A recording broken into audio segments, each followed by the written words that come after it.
сүүлийн сарын хугацаанд бол одоо улс төр бол нэлээд халлаа, нэлээд олон талаас хүн болгоо ярьлаа. Энд дээр би бол улс төрийн өнцгөөс нь ерөөсөө юм ярмаар байгаа. Ганцхан зүйлийг ярмаар байгаа нь юу гэхээр хууль тогтоомж, хууль хэрэглээ, хууль дэдэх ёсны талаар ярмаар байгаа. Юу гэхээр маш олон талаас улсын хурлын гишүүд, хуульч нар эсвэл хуульч биш улсын хурлын гишүүдээс ахуулаад тал бүрээс нь нэг юмыг буруу хийгээд. Юу гэхээр хууль тайлбарлаад. Бүгд өөр өөрийн дур зоргоор хуулийг тайлбарлаж байна. Хуулийг тайлбарлаад маш олон алдаа дутагдлыг гаргаж байна. Яа тэгэхээр шүүхийн тухай хууль болон Монгол Улсын хууль тогтоомжийг заасны дагуу хуулийг тайлбарлах эрхтэй ганцхан субъект бай. Тэр нь Монгол Улсын дээд шүүх. Гэтэл дээд шүүхээс энэ талаар ямар ч тайлбар хийгээгүй байхад тал талаас нь хүн болгон тайлбарж байгаа нь бол маш буруу. Энэ бол маш буруу жишг. За би энэ дээр бол нэг юм дуурайгүй явж исэн. Гэтэл сүүлийн үед одоо бүр утга алдлаа. Хууль тогтоомжийг тайлбарлахаас гадна өөрийнхөө хүснээр ойлгож тайлбарлаад хэрэгэлдэг болчихлоо шүү дээ. Өөрөөр хэлбэл өнөөдөр яг болсон процесс асуудал бол үндсэн хууль заасан зохицуулах заалттай. Үндсэн хуульд юу заасан бэ гэхээр маш тодорхой. Монгол улсын ерөнхий сайдыг огцруулах тухай саналыг гэж байгаа. Саналыг улсын их хурлд оруулсан тохиолдол гэдэг энэ үгээр бичигдсэн байна. Би бол хууль тайлбарлахгүй. Би бол хууль тайлбарлах эрх хэмжээтэй субъект ч биш. Харин би хуулийг ягштал яг үгээр нь хэлж, ярьж, дагаж мөрддөг.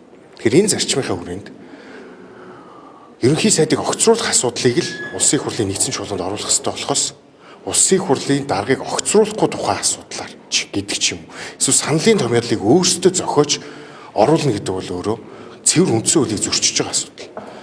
Хууль дээдлэх ёс бол өөрөө төрийн үйл ажиллагааны үндсэн зарчим мөн гэдэг үндсэн хуулийн заалттай. Энэ бол өөрөө төрийн үйл ажиллагаанд хамааралтай байхын хажуугаар бүхэл иргэн хүн Монгол улсын иргэн бүрт энэ зарчим хамаарагддаг. Энэ зарчмаа ийм бүдүүлгээр зөрчиж болохгүй. Ялангуяа улсын хурлын гишүүн, улсын хурлын дарга, хууль тогтоох эрх мэдлийн энэ субъектүүд өөрсдөө хуулиа дээдлэх ёстой байхад тэдгэрийг зөрчдөг, тайлбарладаг. Яасан дураараа юм бэ? Өнөөдөр тал талаасаа бүгд ярьж байгаа. Монгол улс парламентод ёс өгдсөний хэдэн жилийн гэдэг юм яриг. Монгол улсад парламентод ёс одоо хангагдлаач гэдэг юм ярьдаг. Гэтэл өнөөдрийн байгаа төвшнөд гаргаж байгаа шийдвэр нь, гаргаж байгаа томьёол нь үндсэн хууль зөрчих магадлалтай болцсошгүй ийм нөхцөл байдалд хүрчихээд. Тэгээд парламентээс ярьж болохгүй байхгүй. Эргүүлээд энэ үндсэн хуулийн цэцэг асуудал шийдэгдвэл томьёол оруулж ирсэн хүн юм уу? Тэрэн дээр санал өгсөн хүмүүс нь юм уу? Энэ үндсэн хуулийн бус, үндсэн хуулийг зөрчсөн энэ үйл ажиллагаанд оролцсон хүмүүс дараа нь ямар хариуцлага хүлээх? Дараа нь үндсэн хууль зөрчсөн гэдэг агуулга бүрийн эрхийн түтгэлзүүлэх юм уу? Бүрийн эрхээс нь дуусгар болгох юм уу? Ийм асуудал үүсэж. Бас нэг миний нэг ганц харамсаад байгаа юм байгаа. Юу гэхээр олон талаас нь ярьж байгаа. Сая чуулганы хуралдааны одоо энэ дээрээс сонслоо. Юу гэхээр өмнө нь ингэ шийдэд болоод идэг гэсэн шүү дээ гэж ярьж байгаа. Би одоо хууль тогтоогч нарын хувьд одоо ийм юм хэлээ сууж байгаад бол ичиж байна. Монгол улс бол өөрөө онлын хувьд ч тэр хууль тогтоомжийнхаа хувьд ч тэр бичигдсэн хуулийг дагаж мөрддөг болсон байхгүй. Би бол өөрөө Америкийн хуулиар магистр, бакалавраас давхар хамгаалсан хүний хувьд хэлэхэд Америкт энэ асуудал яригдвал ондоо. Магадгүй урд нь ийм шүүхийн прецедент, магадгүй ийм прецедент жишг байсан учраас үүнийг дагаж шийдэж гин гэж ярьж болох. Гэтэл Монгол улсад урд нь тэр даргаыг ингэжсэн штэ, тэрийг ингэжсэн штэ гэдэг байдлаар хэрэгхийвч хуулийг тайлбарж хэрэглэж болохгүй. Яг л хуульд юу заасан үг үсгийн дагаж мөрдөн хуулийг тайлбарлах эрх тэр хүмүүст байхгүй. Зүгээр уншаад дагаж мөрд. Тэгэхээр хууль зөрчил байна гэж тийм үү нэг тал нь.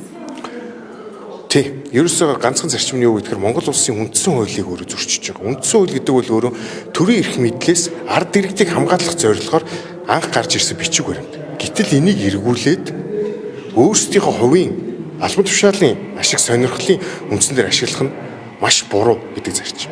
За сүүлд нь хэлэхэд нэг онлын нэг юм зарчим байдаг. Энэ юу вэ гэхээр хуулиар энэ бол өөрөө үндсэн зарчим.